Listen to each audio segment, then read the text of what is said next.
नमस्कार, कृति भूमि न्यूज में आपका स्वागत है। पेश है आज के मुख्य समाचार। पिछले 24 घंटे में रिकॉर्ड केस, इन 4 राज्यों में हालात चिंताजनक।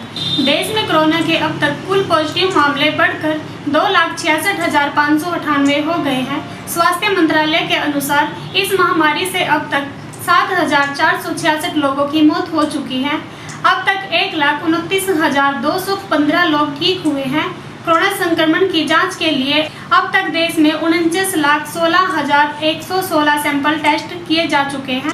दिल्ली में कोरोना संक्रमण के मामले अब तक 29,943 के सामने आ चुके हैं। 17,712 मरीजों का इलाज जारी है। 11,357 लोग संक्रमण से मुक्त हो चुके हैं। प्रदेश में 874 लोगों को इस महामारी से अब तक जान गंवानी पड़ी है। हरियाणा में कोरोनाग्रस्त मरीजों के 406 नए मामले सामने आने के बाद कुल मरीजों की संख्या 4,854 हो गई है। वहीं संक्रमण से मरने वालों की संख्या भी अब तक 39 हो गई। 5,285 मरीजों की सैंपल रिपोर्ट आना अभी बाकी है। कुल संक्रमित मरीजों में से 1,700 मरीज ठीक हो गए हैं, जबकि 3,115 मरीज अभी संक्रमित हैं, जिनका इलाज चल रहा है। जवाहरलाल नेहरू विश्वविद्यालय फार्मासिस्ट के संक्रमित होने के बाद 15 अगस्त तक बंद कर दिया गया है। प्रशासन ने कैंपस में रह रहे सभी छात्रों को अपने घर पर लौटने के आदेश दिए हैं। मंगलवार को एनजीओ प्रशासन ने एक सर्कुलर जारी करते हुए कहा कि दिल्ली में जिस तरह से कोरोना के मामले बढ़ रहे हैं, उसे देखते हुए विश्वविद्यालय के सभी शैक्षणिक संस्थान 15 अगस्त तक बंद रहेंगे। इसलिए छात्रों से अपील है कि जो भी कैंपस में रह रहे हैं वे घर पर जाएं। जो लोग घर पर हैं वे अभी वहीं रहे, वापस ना आए।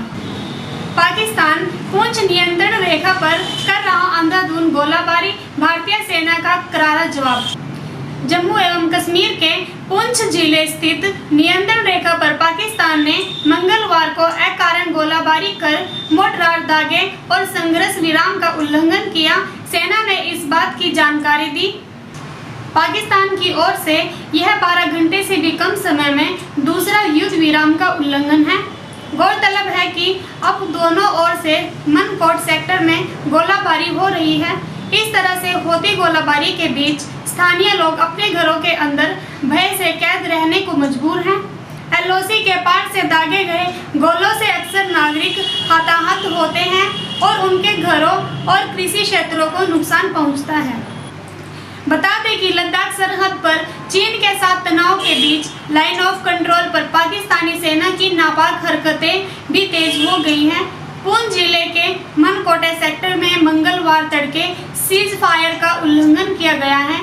इससे पहले केरन और रामपुर सेक्टर के बाद उरी में भी पाकिस्तानी फौज की गोलाबारी देखी जा रही है। इस फायरिंग का भारतीय सेना की ओर से जबरदस्त जवाब भी दिया जा रहा है, लेकिन इलाके के लोग बेहद दहशत में हैं। अमित शाह का ममता बनर्जी पर बड़ा हमला, कहा पश्चिम बंगाल में अगला मुख्यमंत्री बीजेपी का होगा। वर्चुअल रैली के माध्यम से पश्चिम बंगाल में रैली कर रहे केंद्रीय गृह मंत्री अमित शाह ने अपने संबोधन में कहा कि देश ने भले ही बीजेपी को 303 सीटें दी, लेकिन मेरे जैसे कार्यकर्ता के लिए सबसे महत्वपूर्ण है कि बंगाल के लोगों ने हमें 18 सीटें दी। उन्होंने आगे कहा कि ममता बंगाल में गरीबों के लिए केंद्र की योजना आने नहीं दे रही है। कुछ भी हो जाए, पश्चिम बंगाल में अगला मुख्यमंत्री बीजेपी का ही होगा। भारत चीन विवाद पर बोले राजनाथ सिंह, विपक्ष हमें न समझाए, मसले का जल्द समाधान चाहता है भारत। रक्षा मंत्री राजनाथ सिंह ने सोमवार को कहा कि चीन के साथ दशकों पुराने सीमा विवाद का भारत जल्द से जल्द समाधान चाहता है।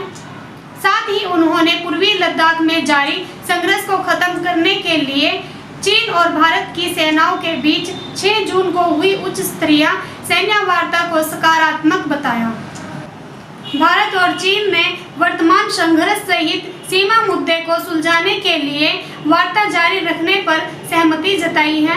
मैं लोगों को आश्वस्त करना चाहता हूं कि देश का नेतृत्व मजबूत हाथों में है और हम किसी भी कीमत पर भारत के गौरव तथा स्वाभिमान से समझौता नहीं करेंगे। और कहा कि भारत इसका समाधान जल्द से जल्द चाहता है। पाकिस्तान में तेल डिपो में आग लगने से 4 श्रमिकों की मौत, 4 घायल। पाकिस्तान के फैसलाबाद शहर में एक तेल डिपो में आग लगने से कम 4 श्रमिकों की मौत हो गई। मृतकों का शव बरामद कर लिया गया है। वहीं धमाके में 4 अन्य गंभीर रूप से जल गए हैं। उन्हें स्थानीय अस्पताल में भेजकर भर्ती कराया गया है। यह हादसा सुधर इलाके में अब्बासपुर रोड पर हुआ है। रेस्क्यू टीमें और 16 दमकल की गाड़ियां आग बुझाने के लिए घटनास्थल पर पहुंच गई है। सोमवार रात को हुए विस्फोट में तेल के ड्रम विभिन्न हिस्सों में उठ गए, जिस कारण श्रमिक परिसर में फंस गए। जब यह हादसा हुआ उस वक्त यहां 30 कर्मचारी काम कर रहे थे, जिनमें से 25 को सुरक्षित बाहर निकाल लिया गया है। डिप्टी इमरजेंसी ऑफिसर अतिशम वाला ने बताया कि यह तेल डिपो अवैध रूप से चल रहा था। न तो जिला प्रशासन और न ही पुलिस प्रशासन को क्षेत्र में चल रहे इस डिपो के बारे में कोई जानकारी थी। वहीं संपत्ति और श्रमिकों को दुर्घटना से बचाने के लिए डिपो में सुरक्षा के कोई उपाय नहीं किए गए थे। हालांकि अभी तक आग कैसे लगी इसके बारे में कुछ नहीं पता चल सका है। WHO की देशों को चेतावनी, स्थिति बिगड़ रही है, सावधान रहे। कोरोना वायरस के कमजोर पड़ने की खबरों के बीच विश्व स्वास्थ्य संगठन WHO ने साफ किया है कि दुनिया भर में स्थिति बिगड़ रही है और देशों को सतर्क रहना चाहिए। अमेरिकी महाद्वीपों में कोरोना के मामले में आए उछाल के बाद उसने एक दिन में अब तक के सबसे ज्यादा मामले दर्ज किए हैं, जिससे पता चलता है कि स्थिति सुधरने के बजाय बिगड़ रही है। WHO प्रमुख ने कहा कि भले ही यूरोप में हालात सुधरे हैं, लेकिन दुनिया में स्थिति बिगड़ती जा रही है। पिछले 10 दिनों के रिकॉर्ड पर नजर डालें तो 9वें दिन 1 लाख से अधिक मामले दर्ज किए गए। कल संक्रमण के 1,36,000 से अधिक मामले सामने आए हैं। यह आंकड़ा एक दिन में दर्ज होने वाले मामलों में सबसे ज्यादा है और WHO प्रमुख ने कहा कि इनमें से 75% मामले 10 देशों से आए हैं, जिनमें ज्यादातर दक्षिण अमेरिका और दक्षिण एशियाई देश शामिल हैं।